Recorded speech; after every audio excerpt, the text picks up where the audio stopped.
Welcome back to our channels, Warriors. We are still growing. If you haven't had your comadre smash that subscribe button, go ahead and have her smash it right now.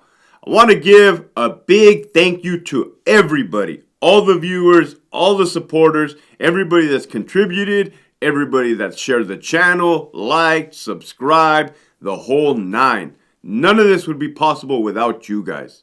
Thank you. This episode right here, man, wow. Jeremy Jackson, he once knocked out UFC fighter Nick Diaz. Shout out to the Diaz brothers. Much love, Stockton 209. Huge fan. Here we go. You guys have been following along. Your boy Hector was in Iraq the whole year of 2004. Check this out. All of 2004, I get back from Iraq, get out of the army in 2005, right? 2005, I'm running amok. I get a job at a local gym in El Centro, California. The gym was called Jocks and Jills, right? Your boy thought he was all that in a bag of chips, right? Kind of husky, drinking a lot of beer, signing up memberships for the gym, re-racking weights, right? The Imperial Valley is a small town. You got small area. You got Brawley, Imperial, El Centro, Calexico, Heber, and Holtville. There I am working behind the counter when an older lady tells me, "Do you watch UFC?" And I'm like, "Yeah, as a matter of fact, I do." She said, "Well, my son over there is a UFC fighter." I was kind of busy doing my own thing, so I look into like the aerobics room where there was a punching bag, and this yoked white boy was going to town. Bam, bam, boom. Giving that bag the 3-piece, the 4-piece, the 6-piece, right? This dude is lighting up that punching bag, right? It's not like the dude you see on YouTube filming in the garage, like thinking they be knowing how to boxing. Like this dude was actually doing it, right? Boom, boom. You could hear it. I don't know how that didn't initially catch my attention, but once she pointed it out, your boy was like awestruck, like, damn. She's like, "Yeah, that's my son. It's Jeremy Jackson." She's like, "Would you like to meet him?" And I'm like, "Yeah." Right? So she brings the dude over. I'm probably 21 years old at this time. It introduces himself, shakes hands. Hey, oh, cool, nice to meet you. I'll be honest. I didn't know who the dude was at that time, right? I had to go. I don't even think Google was around. I had to go and look this dude up, Jeremy Jackson, right? Dude was about it. You could tell. I joined the department in 2006, right? I started at Centinela State Prison in 2007. This is where the story gets crazy. Lo and behold, I find out that Jeremy Jackson, through the grapevine, right? Watching UFC, watching The Ultimate Fighter. This individual, Jeremy Jackson, was on The Ultimate Fighter. Remember that TV where they contend, right? A lot of these UFC champions came from that series. This dude got kicked off the show because he ended up hopping the fence when they shouldn't have, and then ended up hooking up with some girl. I'm like, oh, well, that's cool, because that didn't surprise me, right? People from the valley, I mean, that is not abnormal. It's like, okay, the dude went to go get his, right? I think they were at the club. She was digging him. She gave him his number. The rest is history, right? Homie jumps the fence, gets kicked out of the UFC by Dana White. Come on, Dana White. Much love to you, too. So, 2008, right? Check this out. Former UFC fighter Jeremy Jackson sentenced 25 years to life for 2008 rape conviction.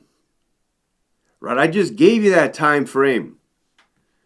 Met the dude in 05, right? Started the department in 06, touched down to Centinela in 07. In 2008, this dude catches a 25 to life sentence for rape of all things, right? So I'm like, what the hell? Like, man, that's crazy, right? So 2008, next thing you know, Jeremy Jackson touches down on Delta Yard Centinela.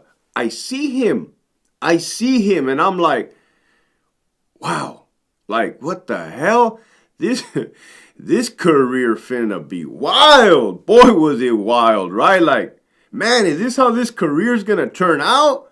Famous people, UFC fighters, those types of charges. I seen you here at the gym beating up the bag. Now you're here in the prison. Like, holy, this is like mind blowing, right? This is a 100% true factual story, my people, right? Warriors, listen up.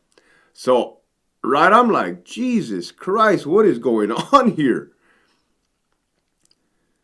I don't think the dude remembered me at all, especially having gone through his trial, having gone through what he had gone through, right? He went through it. So what's up with those charges? And 25 years to life is forever. Forever. Literally forever, right? I'm not here to say this, to say that, to pick sides, to say this. I will tell you this, that I heard through the grapevine, right? Through other people be talking. They're like, hey, man, that dude that they were dating, right? It was not a stranger. The victim was not like a random stranger where she was jogging at the park and boom, hits her over the head or puts her out with a rag full of chloroform, right? You're out cold. They were dating. Yeah. Like I said, man, they were dating, got into an argument. Dude broke into the pad, whether it was his pad, her pad, came in through the window. I don't know. And then next you know, the dude is getting gaffled up with an R on his jacket. 25 to life. 25 to life. Man, what a crazy story. What a wild story. So who is he? He's from Imperial, right? This dude fought Nick Diaz. Nick Diaz, right? The brother of Nate Diaz. 3 times. 3 times, right? And one of those times he beat him with a technical knockout, a TKO. That one happened in 2002, right? I'm gonna link you that little news article that I'm talking about, and I'm gonna link you the video to that fight. You're gonna see it. So how was he in there, Hector? Like, well, I already told you, I don't think that dude remembered me. Or if he did a damn good job of not even making it obvious. More than likely, he did not remember me, right? I wasn't a UFC fighter or nothing. I was just another dude in green. I remember thinking to myself, man, this dude can beat up everybody in this prison, including us, right? That's probably a fact.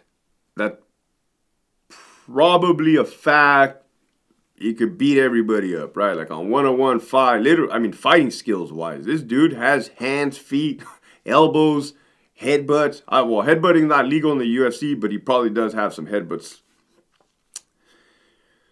I remember thinking, man, maybe the other inmates will fear this dude because of his... It was a sensitive knee yard, for the record. But like, hey, maybe this dude, they have to know who this dude is. Like, look at the guy, right? The guy looks like a beast. So I remember thinking all this stuff, and your boy was new, so it was like, damn, man, this is gonna be a wild freaking career, man.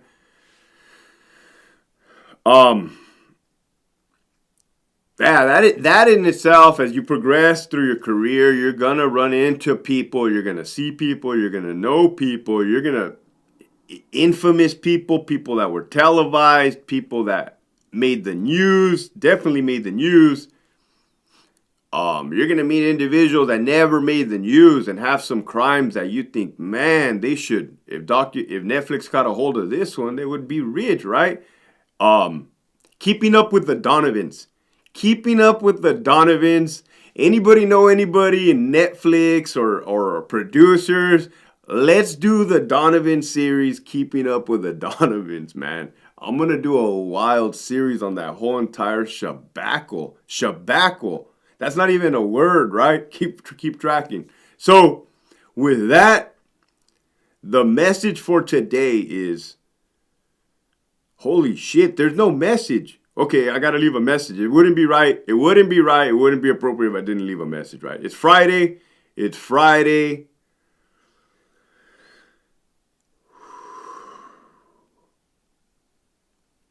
I would just say be cautious in every damn thing that you do. Everything. The people you hang out with, the people that you date, the circumstances that you put yourself into, myself included. Keep pushing forward.